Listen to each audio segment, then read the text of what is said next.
নমস্কার friends, welcome back to my channel Soma's beauty life. চলে এলাম আমি আরেকটি ভিডিও নিয়ে তোমাদের কাছে। বলো তোমরা সবাই কেমন আছো? আমি ভালো আছি, তোমাদের ভালোবাসা এবং ঈশ্বরের আশীর্বাদে। আজকের এই ভিডিওটা আমি কাকে নিয়ে করব জানো? আমি আমাদের কো ক্রিয়েটার দেবশ্রী টুকিটাকি আমি দেখি, মোটামুটি সবার ভিডিওই দেখি টুকটুক করে। তো একটা ভিডিও এলো, সেখানে অদ্বিতীয়া বলে একটা মেয়ে আছে, যার চ্যানেলও আছে, ওর চ্যানেলেও অদ্বিতীয়া বলেই আছে। তো সেই মেয়েটার বিষয়ে বলছিল।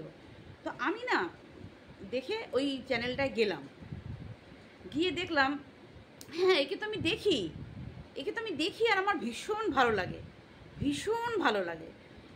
তো আমি এই অদ্বিতীয়াকে বলবো, এইরকম অদ্বিতীয়ার মতো যদি মেয়ে আমাদের পৃথিবীতে, সমাজে যদি থাকতো না, আরও আরও আরও অনেক বেশি যদি থাকতো, তাহলে হয়তো সমাজটা আমাদের একটু উন্নতির দিকে যেত। এত সাহসী, এত মেরুদণ্ড সোজা, আর এত স্পষ্টবাদী এবং লজিক্যালি কথা বলে। কালকের ভিডিওটা দেখলাম, কালকের ভিডিওতে ও অনেক তথ্য দিয়েছে, যেগুলো এখানে আমি হয়তো নাম নিতে পারবো না, বাট ওর অনেক সাহস। কারণ তোমরা নিউজে দেখছো অনেক ইউটিউবারদের কিন্তু অ্যারেস্ট করেছে। এই আমাদের তিলোত্তমাকে নিয়ে যারা প্রতিবাদ করছে বা তাদের নিজস্ব চ্যানেলে যদি সেই রকমভাবে কোনো ভিডিও করছে, তাহলে কিন্তু সঙ্গে সঙ্গে তাদেরকে চলে যেতে হচ্ছে ওইখানে। তো এই অবিচার আমাদের চলছে আমাদের রাজ্যে এখন। সত্যি কথা কেউ নিতে পারে না। সেই বলে না, যে আসে কি একটা কথা আছে দেখবে, যেই গদিতে যেই বসবে সেই রাবণ হয়ে যায়, সেই ব্যাপার হচ্ছে আর কি। মানুষ যাকে ভেবে, যাদেরকে খারাপ ভেবে, যাদেরকে আনলো যে এরা এইটা খারাপ, এ হয়তো ভালো, সেইটাও মানুষ ধীরে ধীরে মানুষের মন থেকে মুছে গেছে অলরেডি।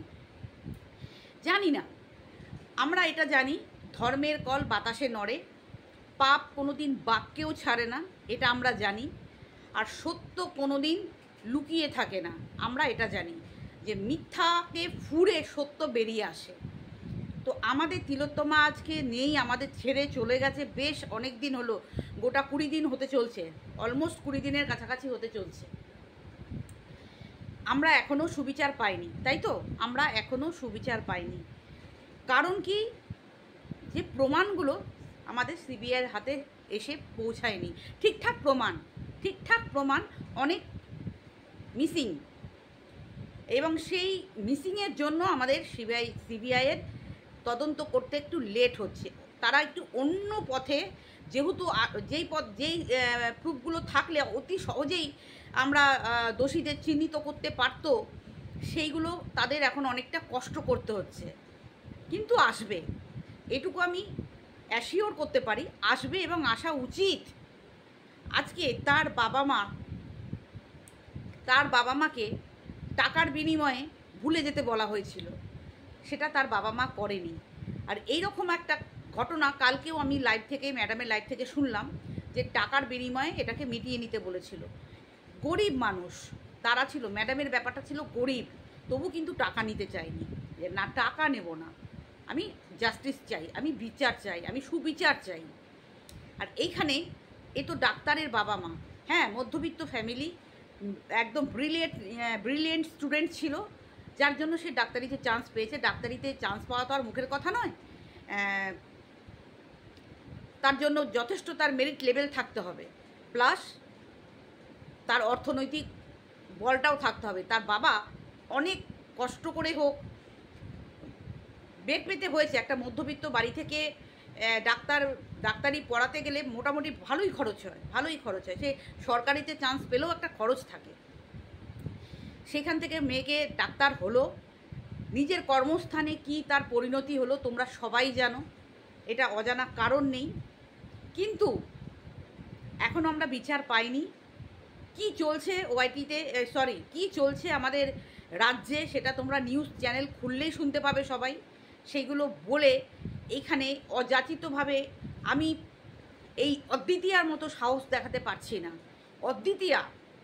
অদ্বিতীয়া মানে অদ্বিতীয়া যেভাবে সত্য জিনিসকে সামনে আনছে, হ্যাটস অফ, অদ্বিতীয়াকে আমি হ্যাটস অফ দিলাম, অনেক ভালোবাসা দিলাম, অনেক ভালোবাসা দিলাম তোমাকে, অনেক ভালোবাসা দিলাম। তোমার মতো মেয়ে প্রত্যেকটা ঘরে ঘরে মানুষের ঘরে ঘরে তোমার মতো মেয়ে জন্মানো দরকার। এই রকম মেয়ে যদি থাকে তাহলে সমাজে কিছুটা হলেও এই দুর্নীতি হোক, এই দুষ্কৃতি হোক, এই ঘৃণ্যতম কাজ হোক, কিছুটা হলেও শুধরানো যাবে। কিন্তু বাড়ির গার্জিয়ান যদি নোংরা হয় তাহলে সমাজের মানুষ কোথা থেকে সুবিচার পাবে, তাই না? বুঝে নাও তোমরা, বাড়ির গার্জিয়ান যদি নোংরা কাজ করতে বলে, নোংরা জিনিস বলতে বলে, তাহলে বাচ্চারা কি শিখবে?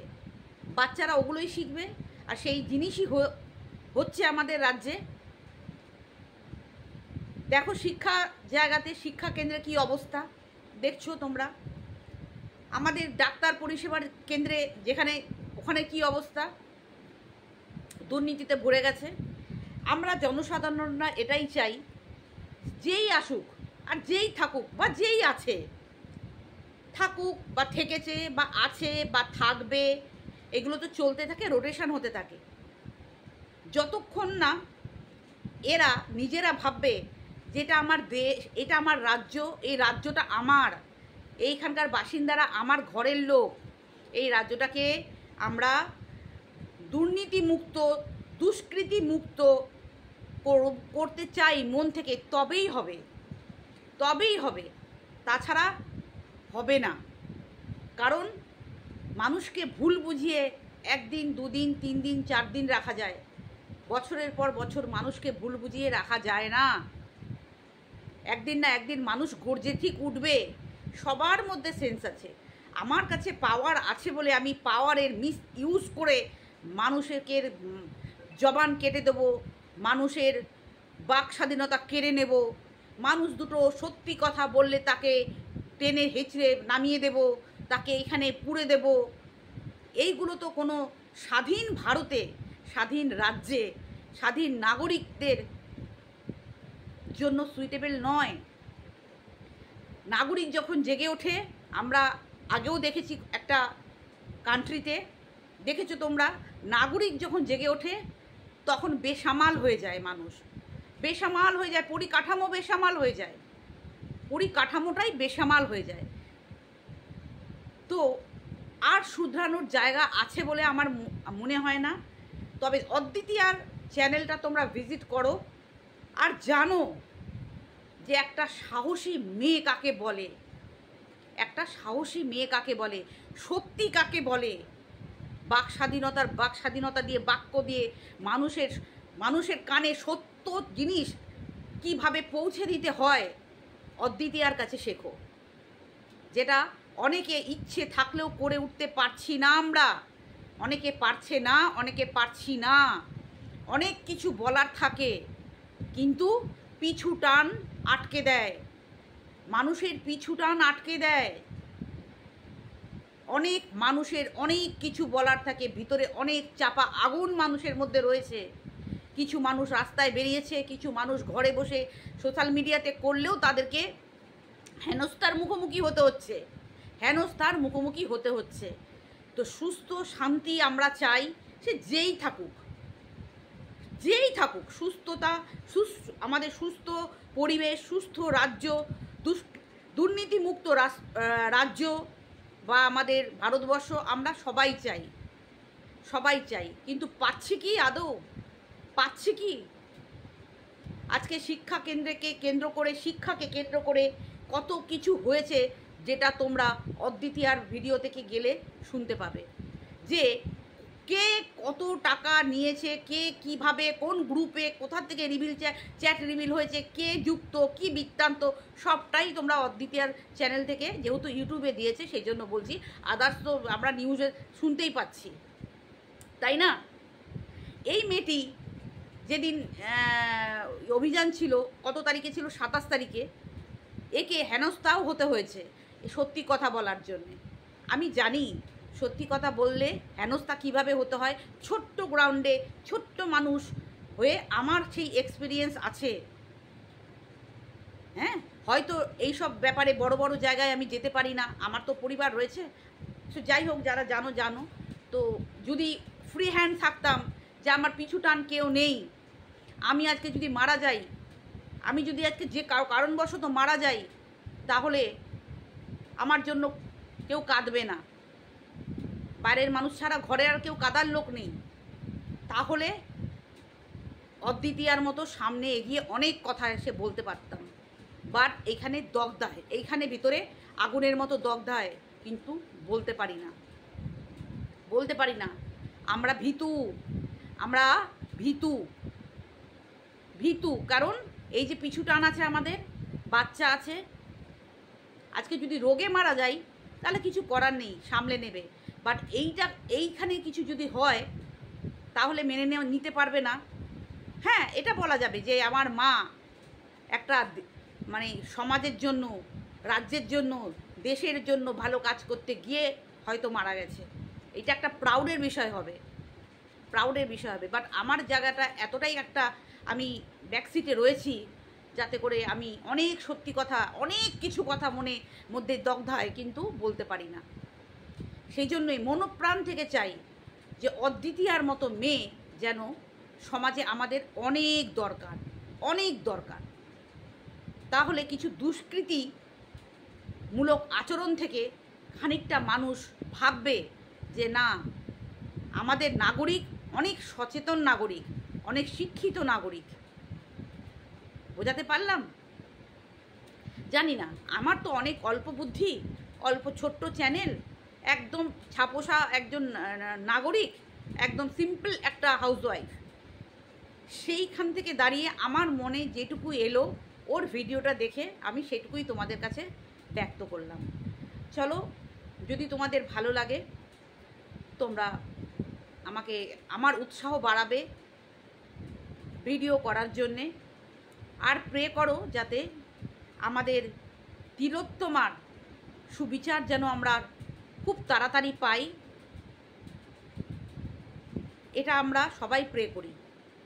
আর যেটা হচ্ছে সেটা আমরা দেখতে পাচ্ছি, যা হবে ভালোর জন্যই হবে।